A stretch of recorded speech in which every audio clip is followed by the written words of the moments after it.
Welcome everybody to a review of a latest Eureka release, and that is the Hopping Mad Mr. Vampire sequels release. So 4 films on this release, 2 films per disc, and all films released between 1986 and 1989, and it's a fantastic series of films in general. To be honest, at least 3 of the 4 I highly recommend. So the first of which is Mr. Vampire 2 from 1986, which has that poster artwork there. So you get poster artwork for all 4 films in this release. So this was directed by Ricky Lau. He directed all 3 of the 4 films in this release, but he directed the first one as well. And the clock's in at 89 minutes long. Stars Lam Ching-Ying, who was also in the first Mr. Vampire, as well as the likes of The Prodigal Son and Warriors 2. Both of those films were also, all 3 of those are actually Eureka releases as well. And it also stars Yuan Bao, who's also in the likes of Right and Wrongs and On the Run. Right and Wrongs is a fantastic film. If you've never seen that, I highly recommend it. And modern grave robbing archaeologists find perfectly preserved specimens from the past of a man, a woman, and their child. Unbeknownst to the scientist and his 2 bumbling assistants, these are vampires immobilized only by the paper spells pasted on their foreheads. While transporting the child to a buyer, its spell blows off and the vampire child escapes and befriends some local children.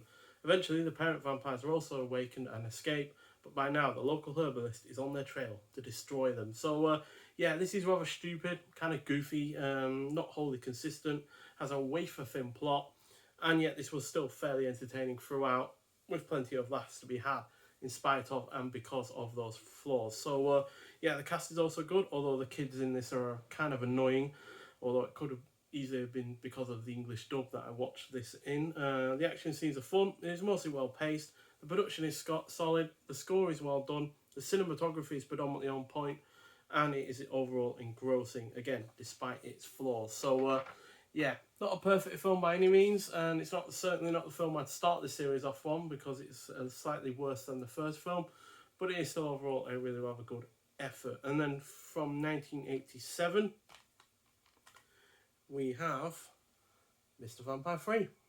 Who would have thought that? This is clocking in at 88 minutes long, so it's only a minute or so shorter than the first film, or the first film in this release. And again, stars Lam Ching-Ying in the lead role, but it also stars Richard Ng, who was also in the likes of Magnificent Warriors and Yes Madam, both also starring Michelle Yeoh. And the vampire master joins forces with another fellow priest with his 2 pet ghouls, or ghosts even, and along for the ride to defeat an evil witch and her henchmen, whose goals are to defeat the human race. Typical kind of fare in that regard in terms of a villain. But the priest must also overcome the odds of the separation between humans and ghosts. So notable improvement over its predecessor, even if the comedy has seemingly taken a bit of a back seat to the overall action fantasy antics. But that isn't wholly a bad thing when they're executed so well. The cast is once again rather good, the action scenes are excellent, it is well paced, has a notably darker tone, which is backed up by its more violent action scenes. It's a lot more blood in this, a lot more death. There's even, I think, an arm decapitation in this at some point. It has a really rather good plot that, despite being similar to the prior entry, is still on the whole rather engrossing as well. So another solid effort. But it's definitely an improvement over the previous one, and it easily matches the first film, which I really rather enjoyed. So and then moving on to the 4th film from 1988, we have, let me just get it out of the actual case. I should have done this earlier, but there we go. So like I said, all 4 films have up their posters. So number 4, Mr. Vampire Saga 4. I'm not quite sure why it was called Saga 4, but regardless.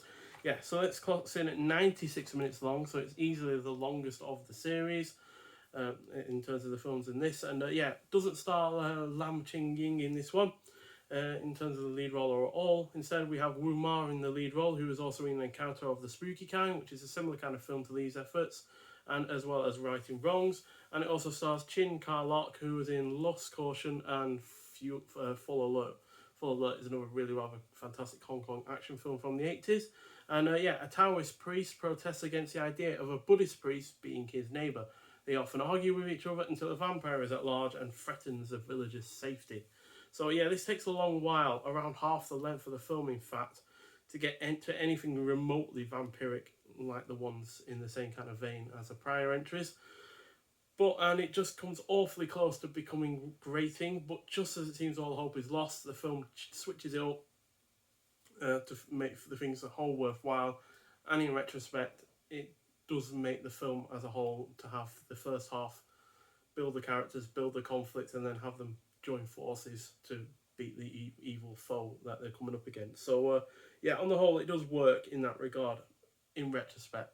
While watching it, I was on the verge of being a bit annoyed by the first half, but like I said, thankfully it does switch things up. So yeah, and yeah, the first half does still have its entertaining moments, while the cast is, despite sorely lacking Lam Ching-Ying, is still good enough. Once it does move past the more comedic first half though, the action fantasy element once again shines, although it is noticeably less violent than before.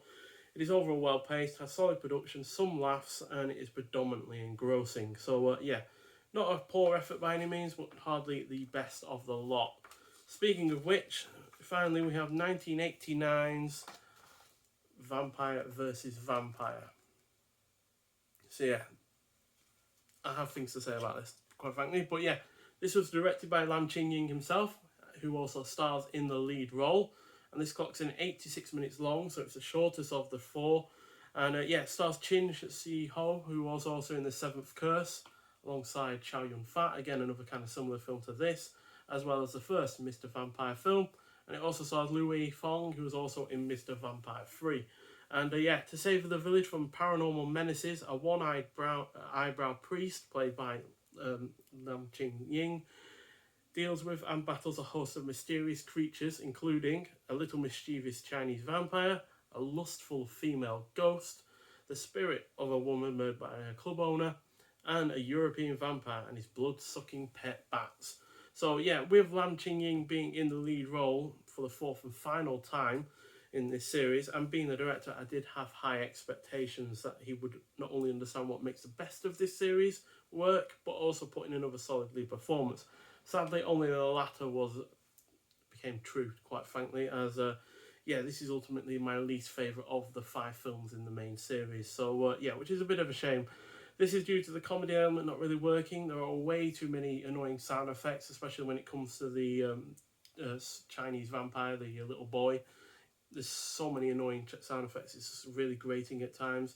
It's got a rather jumbled plot, especially with all these different kind of, malevolent ghosts and all that lot popping up. It just doesn't seem all that focused, and there is a general lack of violence. That said, the lead cast outside of the child, who, yeah, with those annoying sound effects, I just don't really find him convincing as a character or an actor. But still, the lead cast is solid. Some of the score is good. Some good parts to it. The more menacing atmospheric elements to the score are really rather well done. But then again, there are some really rather annoying moments, especially when you combine it with the annoying sound effects. The action scenes are all well handled, especially in the final act. The production is rather great, with the special effects being particularly noteworthy. They are surprisingly really rather quite good for a nearly 35-year-old film, and a nearly 35-year-old low-budget film as well. It's predominantly well paced, and despite the jumbled plot, this stuff does have its engrossing moments, though they are mainly confined to the finale because of how good the action is in that final act. So yeah, unfortunately not the peak of the series and the low of the series as well. So yeah, I'd give the second film 3.5 out of 5. I'd give the third film 4 out of 5. The fourth film 3.5 out of 5, and the fifth film, unfortunately, only 3 stars out of 5, sadly. Enough on that. But still, overall, a really rather fun series, to be honest. And yeah, I've just noticed I don't have the disc for the other 2 films. I left them in my Xbox. So yeah, they're not anything majorly printed in terms of the discs themselves, but they are printed regardless. So yeah, 2 discs, 2 films per disc. So that's nice enough. And like I said, you do get all the artwork for all the films, which again are nicely done, so you can choose which one you want. And you get the slipcover as well, which again has nice new artwork on it. Eureka always do nice artwork with their slipcovers, and yeah, this is no different. You also get a booklet as well.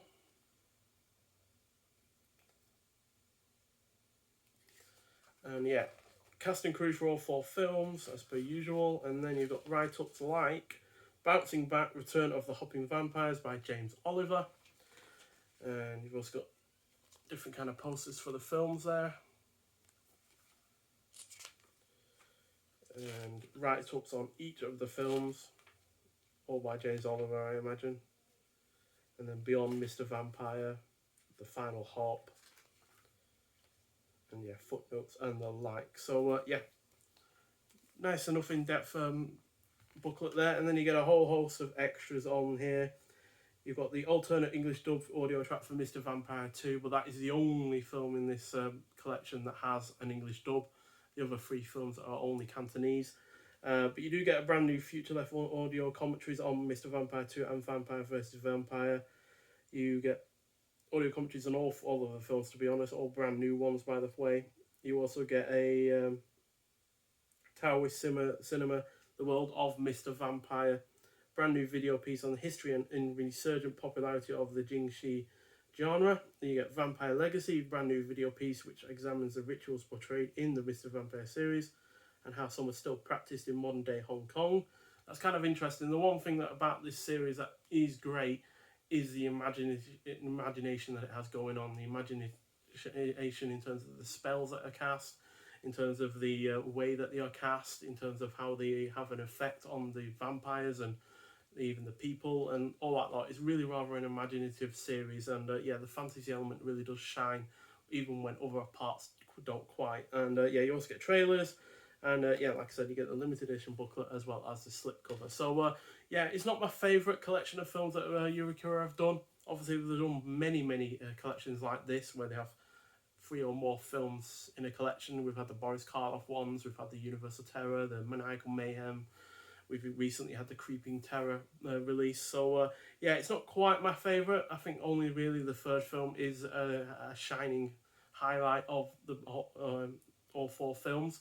But the 2nd and 4th ones have their moments, and even the 5th film has some good elements to it.